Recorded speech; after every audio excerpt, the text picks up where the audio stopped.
Hello, welcome to Andertons TV. My name is Chet Duxbury, he is Tay-Tay. And today we're going to find out about the Behringer MonoPoly together. There's going to be some talking, going to be some playing. I'm going to take you through the key features of the synthesizer. Look out for other videos with playing only and some comparisons. Crikey O'Reilly, this thing sounds good. Let's go, Tay-Tay. The MonoPoly. Behringer's recreation of the 80s classic. What do you get if you buy one? It's pretty crazy price as well, Tay-Tay, at the moment, so go check on the website. We're going to be shooting this out against some other synths, mainly from Behringer, because they're offering so much for the money. It's completely analog, so what you see is what you get on the top. There's no presets here. Components that you've got, we've got 4 analog oscillators, all with selectable waveforms. And I'll get into how you can use that creatively in a bit. You've also got an analog filter, 24 dB per octave. Let's listen to that so I don't just talk all the time. I started off in that intro by playing my favourite wave out of this. I haven't really had a favourite wave before out of a synthesizer. Normally I just stick to a saw wave. But I thought this pulse wave sounded rather fat, so here it is.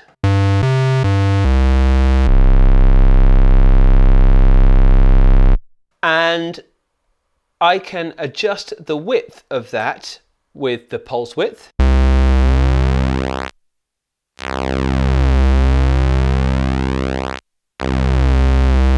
You'll hear how it goes to nothing either side. Imagine it's a square and it folds in on itself and you're hearing it disappear. If I flick to the next one, we've got pulse width modulation, and that means that we've got a dedicated control for essentially automating that process. So if I play the wave,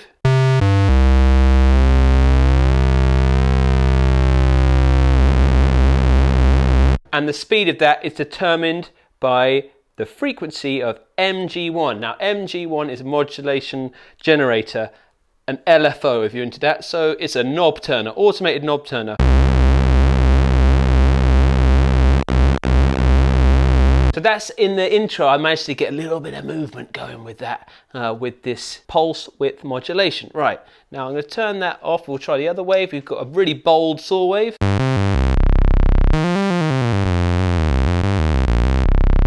And we've got a triangle. Cool, there are our waveforms. Now we've got, it's so clear, I love it on this synthesizer, so clear here that we've got 4 of them. So if I go to that, my favourite waveform here, the pulse width, I make them all pulse widths, I can bring up the level of the other oscillators with the mixer here.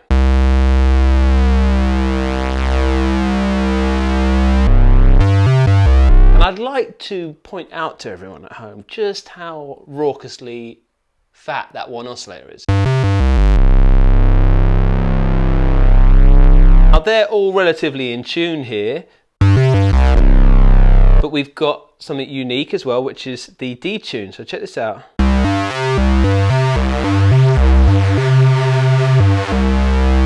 So really handy way to detune the oscillator. It's really cool and separates itself from the Poly D. I think we're going to be shooting those 2 out because a lot of people are asking for that. That's the oscillator section. I'll leave those all up. Listen to that filter, cut that fat sound down, and hear the sweep.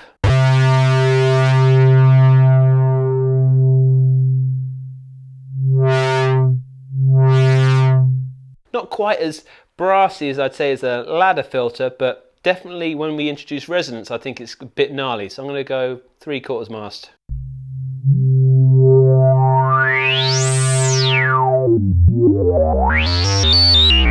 And you'll hear it going off into that dog hearing territory with the keyboard tracking, which you can crank up to 10. You can play that filter as well for a pure sine wave. Really cool. Also over here, now we're in filter land, we've got envelope intensity. We've got a dedicated filter for the envelope for the filter, which means we can control it. So if I give it a little bit of envelope here and some attack, you hear that opening up, so I'm controlling that. Turn that down. When we go over here, we've got an amp envelope, which means we control how fast the note comes in, out, and its character through time. So slow attack.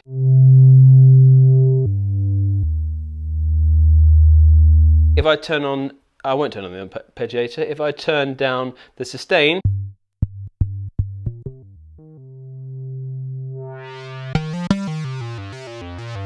I can shorten that note right up. Actually, I will turn on the arpeggiator so you can hear it.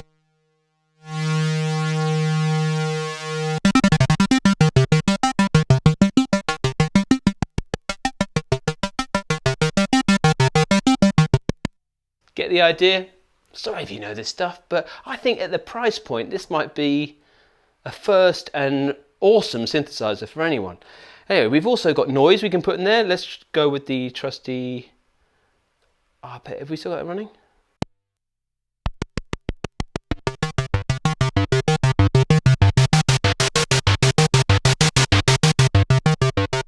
So we've got noise in there as well, which if you want to go into it, I did make some pretty convincing snare sounds and percussion sounds with this because of how snappy the envelopes were. Staying over here, you'll see that we've got something called trigger and auto damp. At the moment we're in unison mode here, which means that we're playing and triggering all of the oscillators at the same time. I'll show you how this works. Say for example we had a bit of attack on there, so a slow note coming in.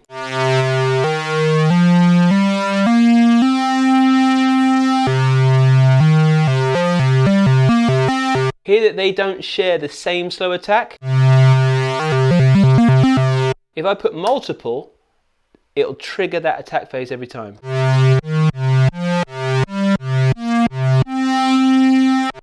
So you adjust your playing. It's fun to flick it between the two and just see how it changes your playing and coming up with things. I think it's quite creative. I'm going to explain auto damp and go over to this mode section over here. I'm going to hit poly, and this allows us to play chords. So check this out.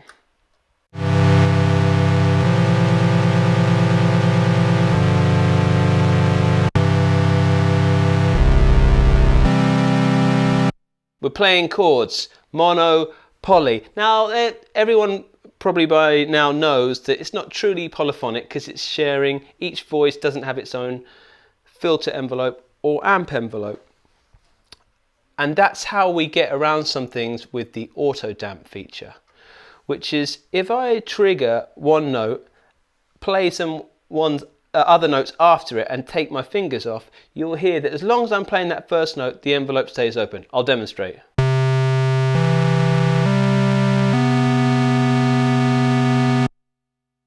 And it only ended when I took that first note off. If I put auto damp on, it'll do a predetermined stop to the envelope and you'll hear the note die away. Here we go.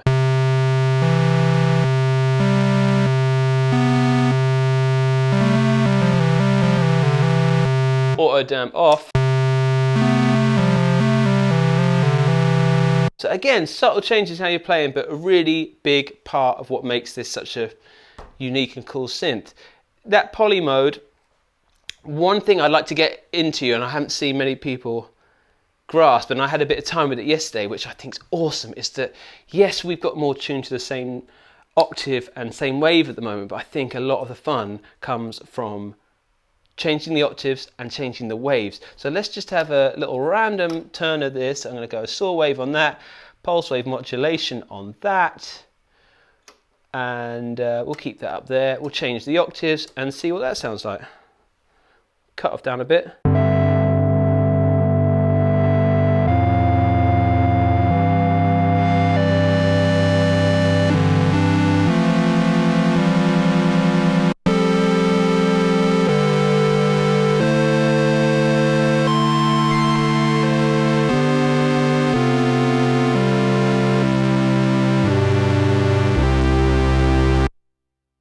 Really crazy. You're getting the way that they're triggering, it sounds like, if you know anything about drop voicings, it's essentially really expanding simple chords to make them quite complex.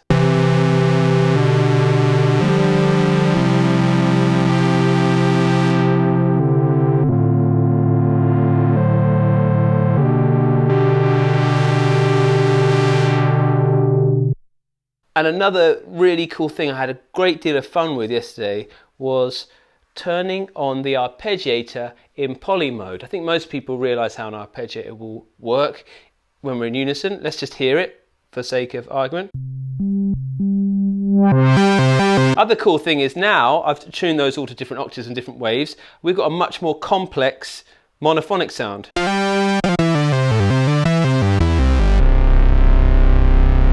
So loads of variety there. Let's turn on that arpeggiator.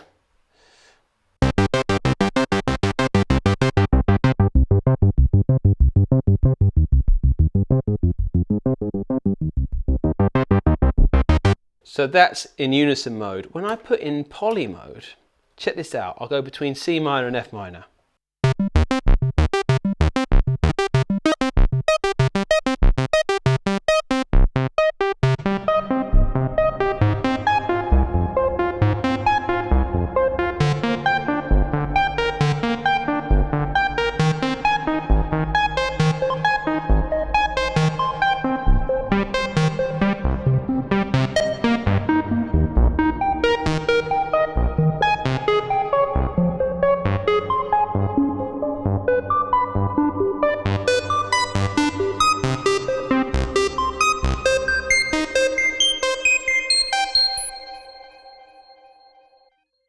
See what I mean? We're getting loads of different sounds, and with some stereo effects here from our trusty friends at Universal Audio, which are just sounding unreal out the box. We just plugged them in, sounding crazy on this synth.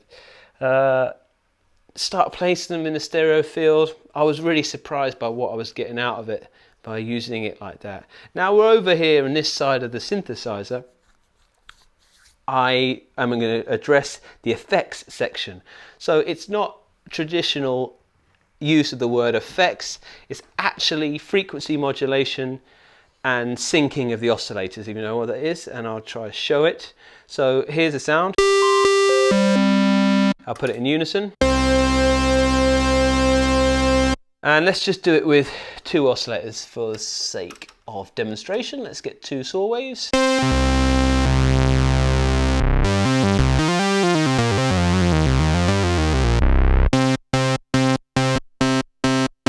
Now, did you hear that? Already when I turn it on and I'm in sync mode here, it syncs the start of the oscillator, so we get a lot punchier note. Again, when we've got all these oscillators on, see here how it makes it a bit punchy, so if you're doing lead playing, that'd be really cool. When we're back in here, we'll do it with the 2 oscillators again.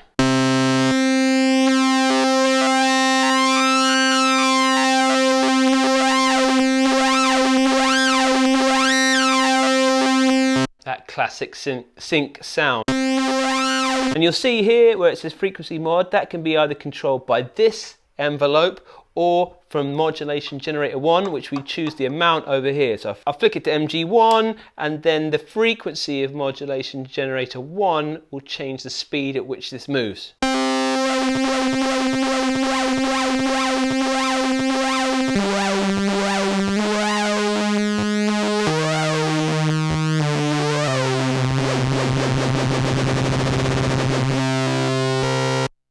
Really cool. I just love it turned on.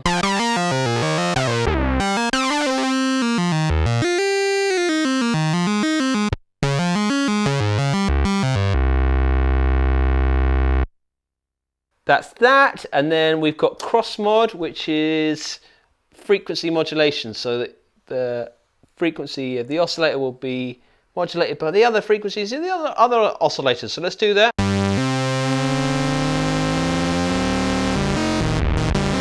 So you're getting that FM sound, right? I quite like it with the triangles if I crank those up.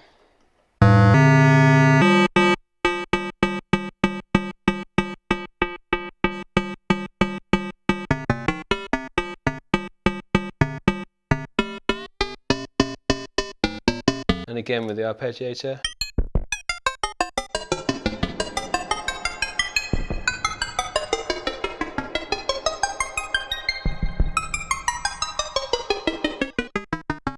Get those bell-like tones, and you can combine them together. Flick on the arpeggiator.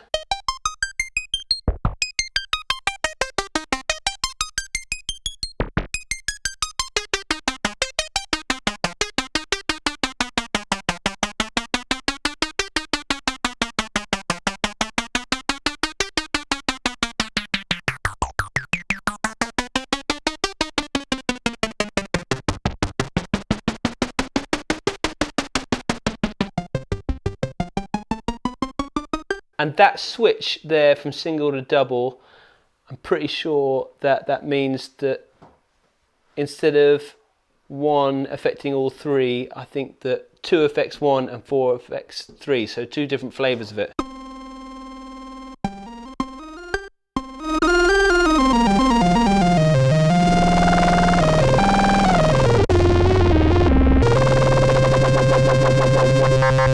And I'll show off as well in the modulation generators, the envelopes. On that one, we've got different waveforms.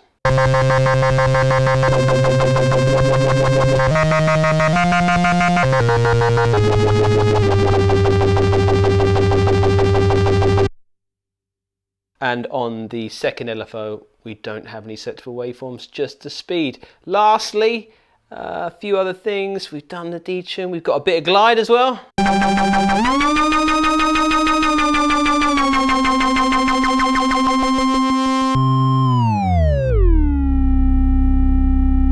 Bit of glide, and over here we've got selectable outputs. That's for Tay-Tay. That's the only bit he's interested in. And also right bang in the middle, this transposing, that's not transposed, that's just the kind of general range of the keyboard, so check it out.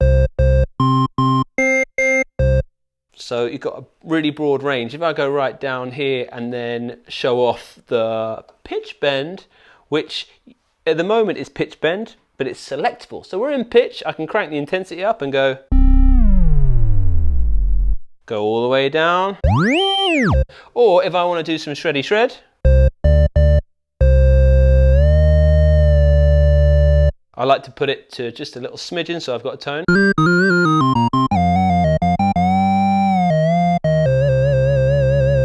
That in VCF will control the cutoff.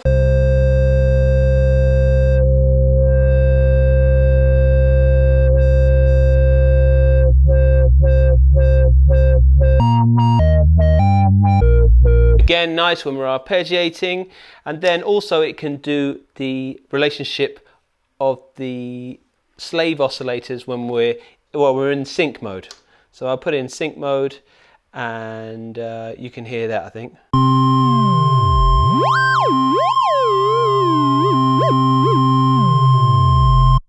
Again, so when you've got almost, when it's all firing, guns are blazing with the modulation, the different tunable oscillators and the play modes, really cool. Just 2 more buttons I'm going to try explain to you. When we're in poly mode,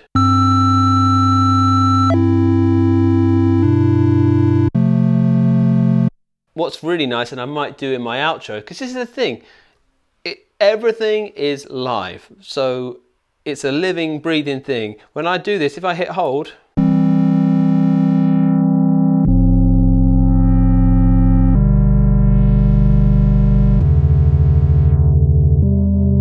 it's a really nice way to perform with it, to hold the chord. And when we're in chord memory mode, I can play an interval.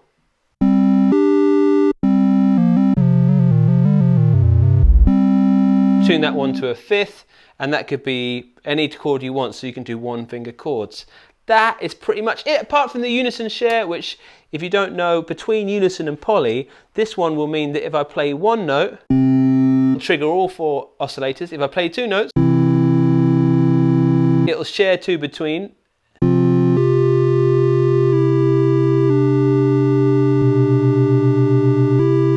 And it'll intelligently share the oscillators between the notes for another sound. So bucket loads. We've got different connections on the back, 1/4-inch ones with selectable voltage amounts and polarity for connecting to your other bits of gear. USB MIDI. Also, it tilts up like it's mobile. We've got 3 different positions to tilt it up. I love that. I think that a lot of people are going to be asking or thinking, do I buy this or the Poly D from Behringer? Very similarly priced, and on the face of it do very similar things. We're going to do a comparison video and try and answer that question, or help you answer that question after this. But that's pretty much it. Thanks for watching. If you like what we're doing, consider subscribing. If not, let us know. We've got loads more coming from Behringer, and I hope you forgive me for using these effects, but I really think it makes the synth come alive, and these are just absolutely cracking for that. So I'm going to play you out. Many thanks.